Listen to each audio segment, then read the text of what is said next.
জানুয়ারি 1966 সকাল ঠিক 7টার সময় ইউরোপের সবচেয়ে অভিজ্ঞ পাইলটদের একজন ক্যাপ্টেন ডিসুজা রেডিওতে বললেন সবকিছু নর্মাল আছে, কিন্তু এর ঠিক 3 মিনিট পর কোনো ওয়ার্নিং ছাড়াই আকাশে উধাও হয়ে গেল 117 জন যাত্রী সহ একটি আস্ত বোয়িং বিমান।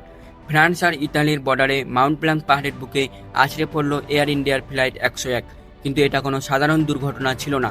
এই বিমানে ছিলেন ভারতের পরমাণুর কর্মসূচির জনক ডক্টর হোমি জাহাঙ্গীর বাবা, যিনি মৃত্যুর ঠিক কিছুদিন আগে দাবি করেছিলেন ভারত মাত্র 18 মাসে পরমাণু বোমা বানাতে পারে।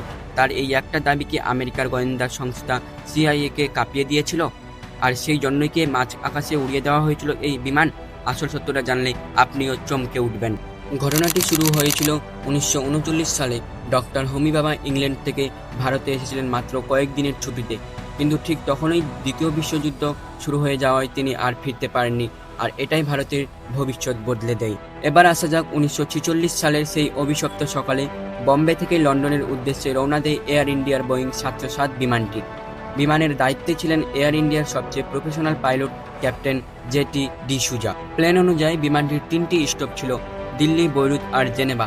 প্রথম 2টি স্টপ একদম নিখুঁতভাবে পার হয়, কিন্তু বৈরুত থেকে ছাড়ার সময় বিমানটি সামান্য কয়েক মিনিট লেট ছিল, আর এই সামান্য দেরি কি পুরো প্ল্যানটির গন্ডগোল করে দিয়েছিল। কিন্তু পাইলট যখন জেনেভা ATCর সাথে কথা বলেছিলেন, তখন তিনি এমন একটা ভুল তথ্য পান যা বিমানটি সরাসরি মৃত্যুর চোখে ঠেলে দেয়। কি ছিল সেই তথ্য? সকাল 7টায় captain D'Souza Geneva air traffic কন্ট্রোলকে জানান তারা প্রায় 19,000 ফিট উঁচুতে আছেন, যা ওই অঞ্চলের সবচেয়ে উঁচু পাহাড় মাউন্ট ব্ল্যাঙ্কের চেয়ে 3,000 ফিট বেশি। ATC গ্রিন সিগন্যাল পেয়ে পাইলট বিমানটি নিচে নামতে শুরু করে, কিন্তু তখনই ঘটে মিরাকল।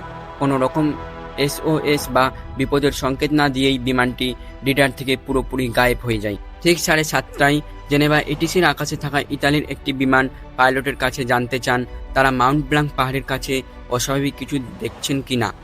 ইটালির পাইলট জানান, আমি 16,000 ফিট উঁচুতে কিছু কালো মেঘ দেখতে পাচ্ছি। কিন্তু বন্ধুরা, ওটা কোনো বৃষ্টির মেঘ ছিল না, ওটা ছিল এয়ার ইন্ডিয়ার বিমানের জ্বলন্ত ধ্বংসশেষ।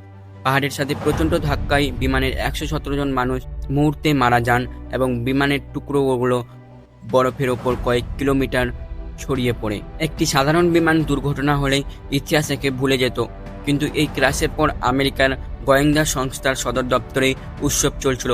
তার পেছনের কারণটা জানলে আপনি চমকে উঠবেন। এই বিমানের সবচেয়ে VIP যাত্রী ছিলেন ডক্টর হোমি জাহাঙ্গীর বাবা, যিনি ভারতকে পরমাণু শক্তির দেশ বানানোর স্বপ্ন দেখাতেন। সেদিন হোমি বাবা ভিয়েনায় ইন্টারন্যাশনাল অ্যাটমিক এনার্জি এজেন্সির একটি অত্যন্ত জরুরি মিটিংয়ে যোগ দিতে যাচ্ছিলেন। সেখানে ভারতের পরমাণুর ক্ষমতা নিয়ে বড় কোনো ঘোষণা আসতে পারত। তার মৃত্যুর সাথে সাথেই ভারতের মাত্র 18 মাসে পরমাণু বোমা বানানোর সেই মহাপরিকল্পনা এক ঝটকায় শেষ হয়ে যায়। ভারত পিছিয়ে পড়ে কয়েক দশক। এখন প্রশ্ন হচ্ছে, ক্যাপ্টেন ডিসুজার মতো একজন মাস্টার পাইলট এত বড় ভুল কিভাবে করলেন? মাউন্ট ব্ল্যাঙ্ক পাহাড়ের উচ্চতা তো তার মুখস্থ থাকার কথা। পরবর্তীকালে বিভিন্ন তদন্তে এবং CIA-এর কিছু ফাঁস হওয়া নথিতে ইঙ্গিত পাওয়া যায় যে ভারতের পরমাণু শক্তি হওয়ার রুখতে আমেরিকার গোয়েন্দা সংস্থায় বিমানের আজ এত বছর পরেও মাউন্ট ব্ল্যাঙ্কের বরফের নিচে চাপা পড়ে আছে এই রহস্যের আসল সত্যিটা। আপনার কি মনে হয়, ক্যাপ্টেন ডিসুজার এটা ছোট ভুল, নাকি ভারতের পরমাণু স্বপ্নকে ধ্বংস করার একটা আন্তর্জাতিক চক্রান্ত ছিল? কমেন্ট করে আপনার মতামত জানান। ভিডিওটি ভালো লাগলে লাইক, সাবস্ক্রাইব করতে ভুলবেন না। দেখা হবে পরের কোনো ভিডিওতে। ধন্যবাদ।